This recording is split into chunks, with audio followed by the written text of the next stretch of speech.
po ay sinabi, reminder for Jesus, sa Tagalog yan, ang paghihirap na darating.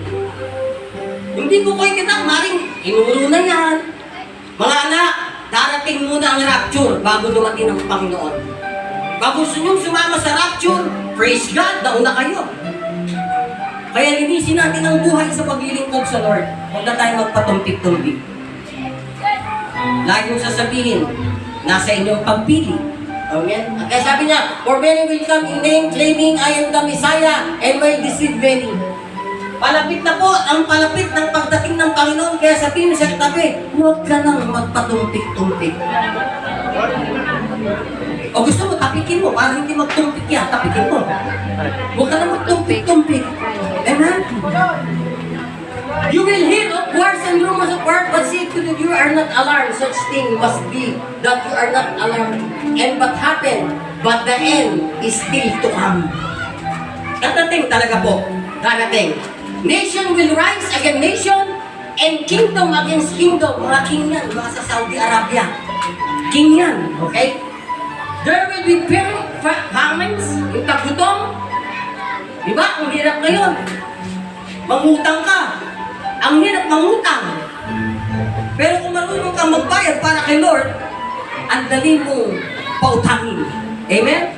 Kaya sabi rito, kingdom against kingdom, there will be famine and earthquake in various places. Various places. Hindi natin alam kung kailan yung sinasabi laging pinagahanda ang Pilipinas. Alam niyo, mapalad ang Pilipinas. Mapalad ang Pilipinas. Okay? Kasi maraming Kristiyano. Maraming Kristiyano ang tunay na sumasamba. Naglilingkod kay Lord, hindi tumitigil sa kabila ng panahon. In Noveleta, nung kami pumunta nila Marlene, yung mga nakasama sa Noveleta, yung dati kong kasama pa sa intercession bow of the Noveleta, andun pa rin. At tuwang-tuwa ko, naglilingkod. Mga anak, tignan nyo yung mga anak, nagagamit na. At sa church, mas matagal ang inyong pagsasamahan hanggat hindi dadating ang Panginoon. Mamamatayin yung kamag-anak. Pero sa church, habang buhay tayo naglilingkod, mas malalim ang relasyon natin sa Diyos at sa inyong mga kapatid. Sabi dito, itong gusto ko masabi yung all these are the beginning of birth and pain. Sino mo, ginamit birth of pain? Sino yung nanganak na rito, na babae? Sino ang hirap? Diba? Napakasakit yung misis ko, kaya sabi niya sa akin, gusto ko pa magkababae. Mga anak, di ba tatlong anak ko? Ang sabi ng misis ko, ikaw na ang mga anak.